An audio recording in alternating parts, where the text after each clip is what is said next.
ಬಿಡ್ತಾ ಇದ್ವಿ, ನಾವು ಕೊಟ್ಟು ಬಿಡ್ತಾ ಇದ್ದೀವಿ, ನಮ್ಮದು ಎಲ್ಲವೂ ನಿಮ್ಮದೇ ಅಂತ ಕೊಟ್ಟು ಬಿಡ್ತಾ ಇದ್ದೀವಿ. ಆದರೆ ಆ ಕಾಲ ಹೋಯ್ತು, ಈಗ ಆ ಕಾಲ ಇಲ್ಲ. ಮತ್ತು ಕಾನೂನು ಭಾಳ ಗಟ್ಟಿಯಾಗಿದೆ, ಇಂಡಿಯನ್ ಕಾಪಿರೈಟ್ ಆ್ಯಕ್ಟ್ ಭಾಳ ಗಟ್ಟಿಯಾಗಿದೆ. ನಿಮ್ಮ ಹಾಡಿಗೆ ನೀವೇ ಓನರ್ಸ್, ನೀವು ಬರೆದವರು ಮತ್ತು ಕಂಪೋಸರು ಮತ್ತು ಪ್ರೊಡ್ಯೂಸರ್ 3 ಜನ ಓನರ್ಸ್ ಇರ್ತೀರಿ. ಸೊ ನಿರ್ಮಾಪಕರುಗಳಿಗೆ ನನ್ನ ಮನವಿ ಏನು ಅಂತಂದರೆ, ಹಾಡಿಯೋದಂಥ ಕಂಪನಿ ಈಗ ಶೇರಲ್ಲಿ ಮಾಡ್ತಿದ್ರೆ ಏನಾದ್ರು ದುಡ್ಡು ಕೊಟ್ರ ಪ್ರೊಡ್ಯೂಸರ್ಗೆ ನೀವು? ಶೇರ್ ನೋಡಿ, ಶೇರ್. ನಾನು ಇನ್ನೂ ವಿಷಯವಾಗಿ ಅದನ್ನು ಹೇಳಬೇಕಂದ್ರೆ ಇನ್ನೊಂದು ದೊಡ್ಡ ಸೆಷನ್ನೇ ಆಗುತ್ತೆ, ಅಷ್ಟು ವಿಷಯ ಇದೆ ಹೇಳಲಿಕ್ಕೆ. ನಂದು ಆಡಿಯೋ ಲೇಬಲ್ ಇದೆ, ಭಾಳಷ್ಟು ಜನ ಇದ್ದಾರೆ. ನಾವು ಯಾರು ಹಣ ಕೊಡುವ ಶಕ್ತಿ ನಮ್ಮಲ್ಲೂ ಇಲ್ಲ. ಹಣ ಅಂದರೆ ಎಷ್ಟು ಲಕ್ಷಾಂತರ ರೂಪಾಯಿ ಅಲ್ಲ, 50,000, 25,000, 1 ಲಕ್ಷ, 2 ಲಕ್ಷಕ್ಕೆ ಮಾರ್ಕೊಳ್ಳುವಂಥ ವಸ್ತು ಅಲ್ಲ ಅದು. ನಿಮ್ಮ ಆಡಿಯೋ, ನಿಮ್ಮ ಹಾಡು ಸುಮಾರಾಗಾದರೂ ಕೂಡ 60 ವರ್ಷ ನಿಮ್ಮ ಮನೆಗೆ ಹುಡ್ಕೊಂಡು ದುಡ್ಡು ಬರುತ್ತೆ.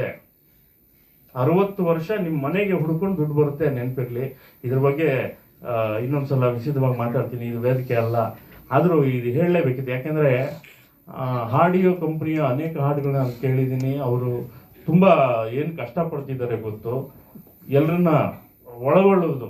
ಇದು ನಿರ್ಮಾಪಕನಿಗೆ ಒಳ್ಳೆಯದಾಗುವ ವಿಷಯ, ನಿರ್ಮಾಪಕನಿಗೆ ಹೆಚ್ಚು ಹಣ ಸಿಗುತ್ತೆ, ಬರಹಗಾರ ಕಂಪೋಸರ್ಗೆ 25% ಸಿಗುತ್ತೆ, ನಿರ್ಮಾಪಕನಿಗೆ 50% ಸಿಗುತ್ತೆ. ಸೊ ಇದನ್ನು ಬಳಸ್ಕೋಬೇಕು. ಅದು ಬೇರೆ ಸರ್, ಅದು ಇದೆ, IPRS ಅಂತಿದೆ. IPRS ಅದು ಲಿರಿಸಿಸ್ಟ್ಗೆ, ಮ್ಯೂಸಿಕ್ ಡೈರೆಕ್ಟರ್, ಲಿರಿಸಿಸ್ಟ್ಗೆ, ಕಂಪೋಸರ್ಗೆ ಮಾತ್ರ ಬರ್ತಾ ಇದೆ ಸರ್. ಅದನ್ನು ನಾನು ಭಾಳ ವಿಶದವಾಗಿ ಹೇಳಬೇಕು, ವಿಸ್ತಾರವಾಗಿ ಹೇಳಬೇಕು. ಅದು ಪರ್ಫಾರ್ಮಿಂಗ್ ರೈಟ್ಸ್ ಬರ್ತಾ ಇರೋದು.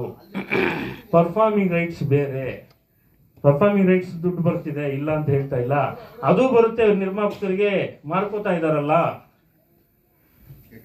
ಅದು ಬರುತ್ತೆ ನಿರ್ಮಾಪಕರಿಗೆ, ಆಯ್ತಾ? ಇದು ಒಂದು ಕಡೆ. ನೀವು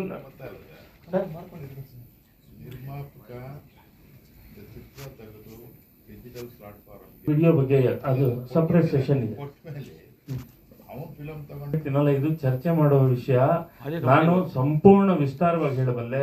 ಬಹಳ ಬೇರೆ ಬೇರೆ ರೈಟ್ಸ್ ಅಂತಿದೆ ಸರ್.